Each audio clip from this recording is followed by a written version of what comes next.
In the early years of their marriage, life moved at a gentle and predictable pace. The days were not remarkable, and that was exactly what made them feel secure. They lived in a small, familiar place where mornings arrived quietly and evenings settled without urgency. There was comfort in knowing what the next day would bring, and comfort in sharing that certainty with another person. The husband and wife built their life through simple routines. They woke at similar hours, shared meals without distraction, and spoke about ordinary things that mattered only because they mattered to both of them. There were plans, but they were modest ones. A better home someday, steady work, time enough to rest when the day was done. Nothing grand, nothing rushed. Their relationship was not defined by constant excitement, but by consistency. They trusted each other without effort. Decisions were made together, even small ones, and neither felt overlooked. The wife understood her husband's quiet nature, his preference for steady work and clear expectations. The husband admired his wife's calm strength, the way she brought order and warmth into daily life without asking for recognition. There was respect in how they treated one another. Disagreements, when they appeared, were handled gently. Neither raised their voice, neither tried to win. They believed, without ever saying it aloud, that staying connected mattered more than being right. This belief shaped their home and gave it a sense of balance. The wife took pride in the rhythm they had created together. She found meaning in caring for their shared space and supporting her husband's efforts. To her, love was not loud or dramatic. It was shown in presence and reliability, in returning home each day to the same person. She trusted that what they had built would continue in much the same way. The husband at this time seemed content. He fulfilled his responsibilities and came home tired but steady. He spoke of the future with calm assurance, not urgency. There was no sense that anything was missing, no visible longing for something beyond their shared life. If doubts existed, they stayed unspoken. Looking back, this period would later feel like a photograph held too long in the light. Clear, peaceful, and fragile in ways no one notices while living inside it. But for now, the marriage rested on firm ground. It felt complete. And neither of them imagined how slowly and quietly that certainty would begin to change. The changes did not arrive suddenly. They appeared the way small cracks form in a familiar wall, easy to overlook at first. The husband began coming home a little later than usual. Not late enough to cause worry, just late enough to alter the rhythm they had always shared. He spoke less during meals, his thoughts often somewhere else. His responses brief and distant. At first, the wife told herself it was nothing. Work had grown heavier, perhaps. Responsibilities had shifted. Life, she believed, naturally moved through phases. She continued her routines as before, setting aside her questions and choosing steadiness over concern. Love in her mind meant allowing space without demanding explanations. But slowly, his attention drifted away from their shared life. He spent more time alone, more time outside the home, more time engaged with ideas and ambitions he did not fully explain. When she asked gentle questions, he reassured her without detail. His words sounded sincere yet incomplete, as though something remained unsaid even to himself. The wife noticed how conversation shortened. Where they once spoke freely about the day, they now exchanged only what was necessary. Silence began to fill the spaces that words once occupied. It was not an angry silence, not yet. It was a quiet one, filled with unspoken thoughts and careful restraint. Emotionally, the husband seemed restless. Ordinary life no longer satisfied him in the same way. Tasks that once felt meaningful now appeared routine, even limiting. Without realizing it, he began to measure his life against distant expectations. Ideas of progress and success that felt just out of reach. The wife sensed the shift but chose patience. She believed that closeness could not be forced, and that pressure might only widen the distance she already felt forming. She waited for the moment when he might open up on his own, trusting that their history would guide him back into shared understanding. Yet beneath her calm, a quiet unease settled in. She missed the ease they once shared, the certainty that came from being fully seen by another person. Though nothing dramatic had happened, she felt the early weight of change. Something was moving, slowly but steadily, and she could not yet see where it would lead. As time passed, the husband's restlessness found direction, though not one that led him closer to home. He became increasingly focused on pursuits that promised growth and recognition, things that made him feel less ordinary. These ambitions were not wrong in themselves, but they began to matter more to him than the life he had been quietly sharing for years. He stayed out longer,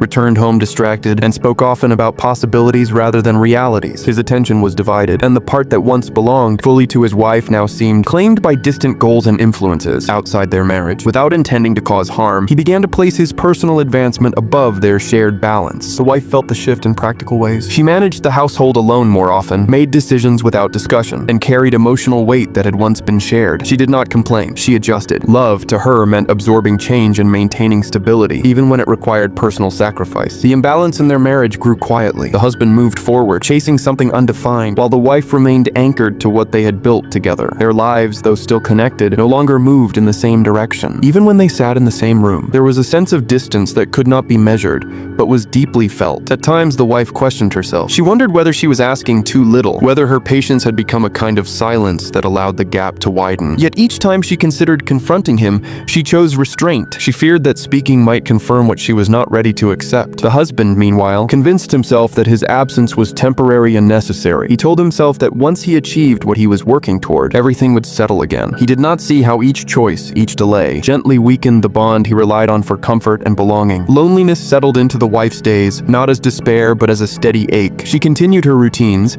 kept the home running, and waited for signs of return. The love she carried did not fade, but it grew heavier, shaped by the growing understanding that she was holding the marriage together alone. Waiting slowly became the shape of the wife's days. It was not something she chose, but something that formed around her as circumstances changed. She woke each morning with quiet hope, carried it through her routines, and set it aside each night when the house grew still. Time passed, marked less by events and more by absence. She began to measure life in small moments. The sound of a door that did not open when expected. Meals prepared and eaten alone. Evenings spent with familiar tasks, filling silence with movement. None of it felt dramatic, yet each moment carried weight. Waiting was no longer temporary. It had become a way of living. In these quiet hours, she reflected often on the promises they had made. Commitment, she believed, was not proven during easy seasons, but in the long stretches of uncertainty. She reminded herself that love was patient by nature, that loyalty did not require constant reassurance. These thoughts steadied her, even as doubt quietly followed. The husband, at the same time, drifted further into his own world. He justified his choices by focusing on effort rather than outcome. He told himself that distance was a necessary cost. That understanding would come later. In protecting his sense of purpose, he avoided examining the growing silence at home. Their inner lives moved in opposite directions. The wife grew more reflective, more inward, carrying questions she rarely voiced. The husband became outward focused, chasing validation that felt increasingly urgent. They were still connected by marriage, but their emotional landscapes no longer overlapped. Despite everything, the wife did not give up. She believed that people could lose their way without losing their worth. Her waiting was not passive resignation, but an act of faith, quiet and unseen. Yet beneath her calm endurance lived a sorrow shaped by uncertainty. A sorrow she carried alone. Nietzsche.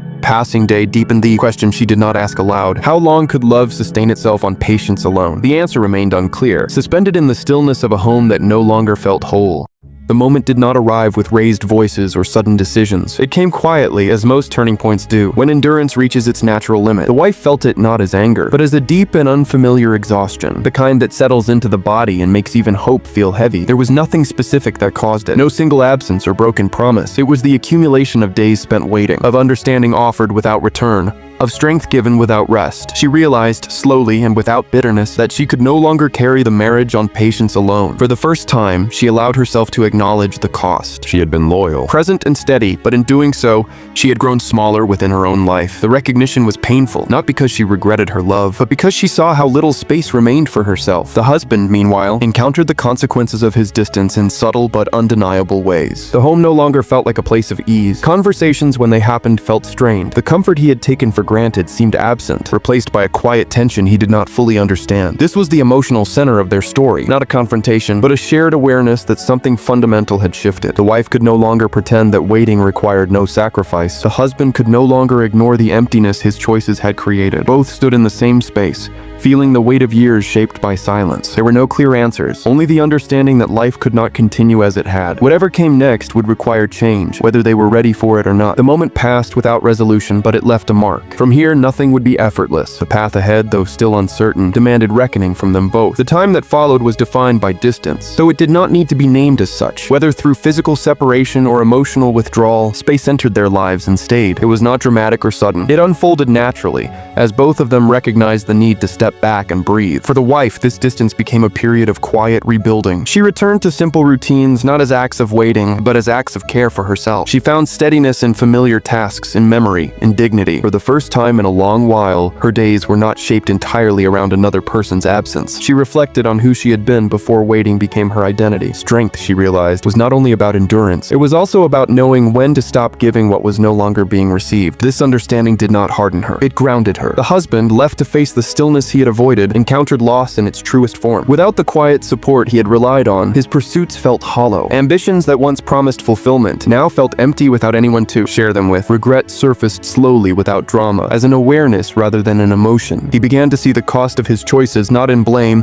but in absence. The absence of warmth, the absence of understanding, the absence of the steady presence that had once made life feel balanced. For the first time, he sat with these realizations instead of outrunning them. This period did not bring immediate clarity or resolution. It offered something quieter and more difficult: honesty. Both husband and wife faced themselves without distraction. Growth happened slowly, shaped by reflection rather than action, in the still and somber space between what had been and what might still be possible. Understanding did not arrive all at once for the husband. It came gradually, shaped by memory and absence. He began to see his life not only through what he had gained, but through what he had left behind. The realization was quiet and humbling, free of sudden promises or dramatic resolve. He thought often of the home he had once returned to without thought, and of the wife who had offered steadiness without demand. What he had abandoned was not comfort alone, but connection. The understanding brought no immediate solution, only a sense of responsibility he could no longer ignore. When he reached out, it was cautiously. There was no expectation of forgiveness, no assumption that time alone had healed what distance had worn away. He approached with humility, aware that trust once strained does not return easily. The wife received him with calm restraint. Time had shaped her, giving her clarity without bitterness.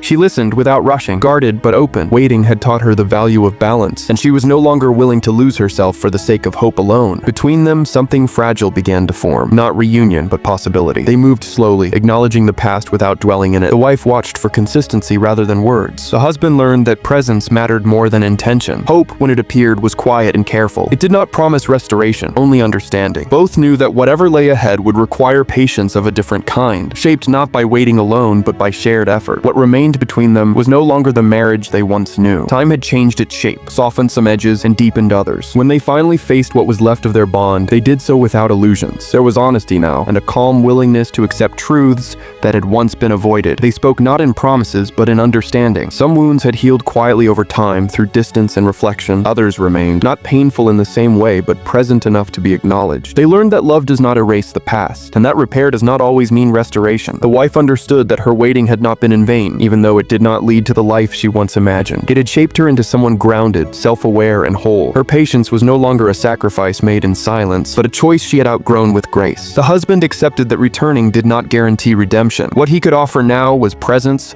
consistency, and humility. He learned that being part of a life required more than intention. They required attention, restraint, and care given before it was asked for. Together, they reached a place of calm acceptance, not happiness defined by certainty, but peace shaped by clarity. Their relationship, whether continued closely or from a respectful distance, was guided by mutual recognition of what had been lost and what could still be held with care. In the quiet that followed, their story settled into something honest, a reminder that love asks for presence, not just endurance, that losing one's way has consequences that patience alone cannot undo, and that waiting, when done with dignity, can still lead to wisdom, even if it does not lead back to where one began.